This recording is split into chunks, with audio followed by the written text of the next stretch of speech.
I have a paralyzed face. I'm deaf in one ear. I have terrible double vision and my eyes don't track and I can't see well. I'm obviously in a wheelchair and I can't walk. And life in this body is not easy per se.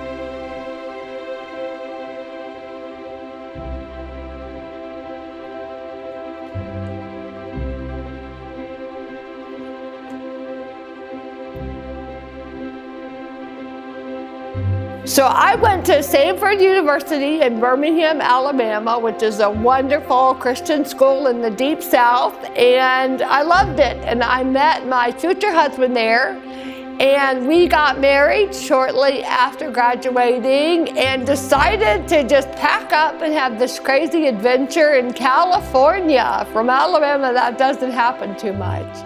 And so we moved on this great adventure from the South to Los Angeles, you know, this crazy city of angels and dreams and all these sort of hopes for our future. I was doing some modeling at the time and he was accepted to Pepperdine Law School.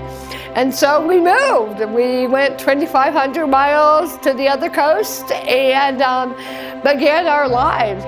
Fast forward a little bit, I was doing law school. We were just soaking up life in this dynamic and exciting city. We had a baby named James, who was born the last year I was in law school. You know, like many of you in different transitional seasons of your life, you know, we had all these hopes and these ideas of what our future was going to look like. You know, I was going to be an attorney and we were going to move on to this new phase of our story with this new baby who was 6 months old, and it was just this hopeful, exciting time. It is for James. Here's James. Here's our little gift. Merry Christmas. Merry Christmas. Oh, I'm still emotional. I'm not pregnant anymore. But we just love y'all so much, and we are just so blessed to have all of you as a part of our family. So we're hoping everyone will race with their sparkler outside and let it off in our honor real quick. So everybody, if you have a sparkler, go outside.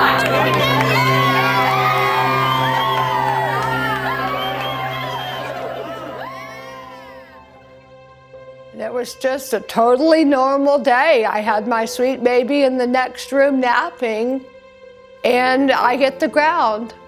My hands and legs went numb. My husband was thankfully there to call 911, and they quickly came and took me away on the stretcher.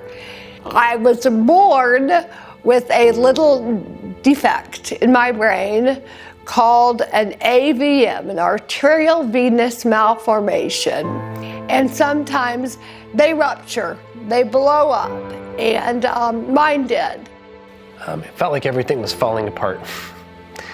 And I remember hurriedly calling the ambulance. We had no idea what was going on. This was completely out of the blue. There was no symptoms. We had no idea that she had actually been born with this thing that was now exploding in her brain. But I remember she was rushed to the hospital, and we kind of grabbed a toothbrush thinking maybe we'll just be there overnight. And yet in that moment, I knew that maybe today was the day that I was going to experience that storm. And from there, I would have radical brain surgery, microbrain surgery for 16 hours, where they didn't know if I would live afterwards. And miraculously, I did live. And the surgeon told my family that there would be deficits, but that I had lived. And for my sweet husband, that was enough to give him some hope for that moment. The surgeon came out and was exhausted looking, and he said, she's alive, and it's a miracle, but we don't know if she's ever going to wake up. And yet in that moment, there was this gift of hope. And hope, I think, like so many gifts from God, doesn't make sense given the circumstances. I would stay in the initial ICU phase for 40 days. From there, I would go to acute rehab, another part of the hospital, for 2.5 months. From there, I would go to a brain rehab center for another 1.5 years. About 2 years after the stroke, we were finally able to move back home to this new reality. And the thing is, you can't ever go back once you've gone sort of through the way of suffering. I think we wanted to sort of slip back in the back door and pretend like nothing had changed, but the reality is we were different people now. Initially, one of the most horrible, difficult things was that I wasn't able to eat food. So I went for over 11 months with no food. It's called NPO, nothing per oral. So they fed me through a tube in my stomach. My sweet husband would pour liquid and feed me through a tube daily because my swallow muscles were messed up and I couldn't swallow. Even more than the food thing and the relearning to walk thing and the paralyzed face thing and all these really just tough stuff, I had a baby. I had a 6-month-old when this happened. So you can imagine the terrible adjustment for me to realize that I could no longer mother my child.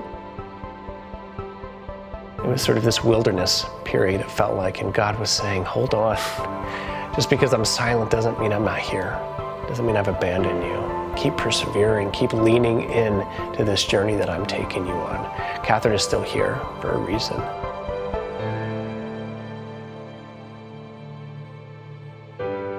I wondered if God had made a mistake by leaving me on earth. I was so caught between life and death that I wasn't dead, but I wasn't really alive with a working body either. And I think I rationalized, like, surely God wouldn't have wanted me here like this. I really should just die because this doesn't work.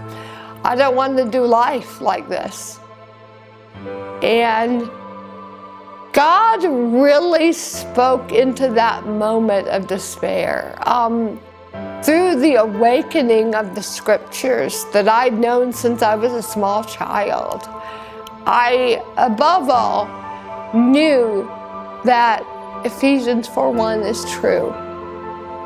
That now I must live a life worthy of the special calling I've received.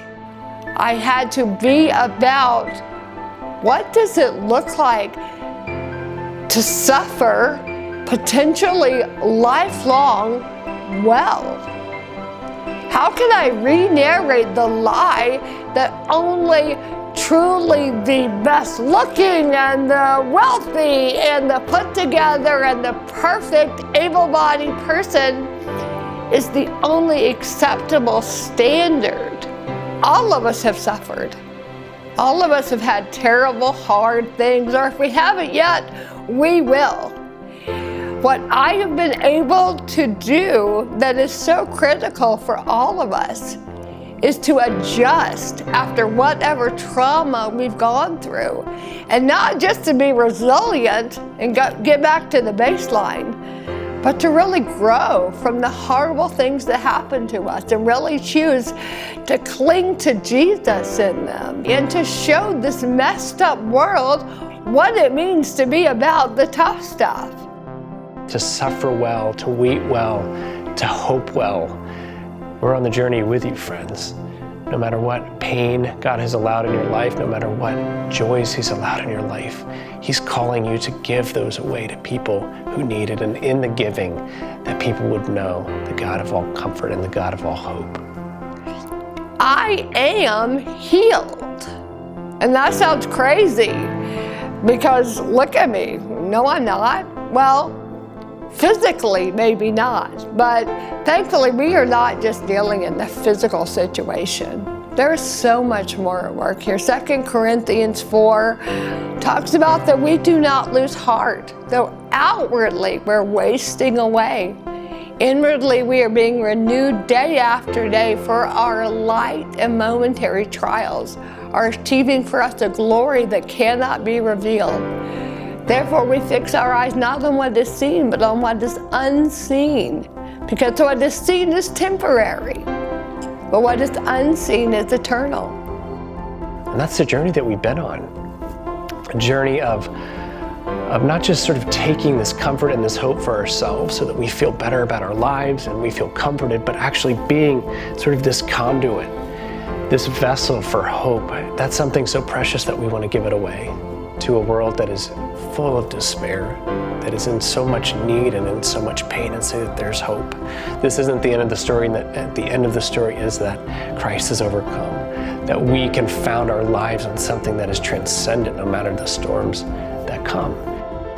When I'm just concentrating on what is right in front of me, my story, my life, things are awesome. I can do it well, and that's really my challenge to you is live your story well. Don't waste the pain that you've had. Instead, use it. Suffer well, whatever that looks like for you. Don't wait till things are perfect to start engaging this world. God is with us, and He's not leaving. His power is made perfect in our weakness. So we can boast in that. We can do our lives. We can show up in that. My name is Katherine Wolf. My name is Jay Wolf. This is the truth. And I dare you to live it.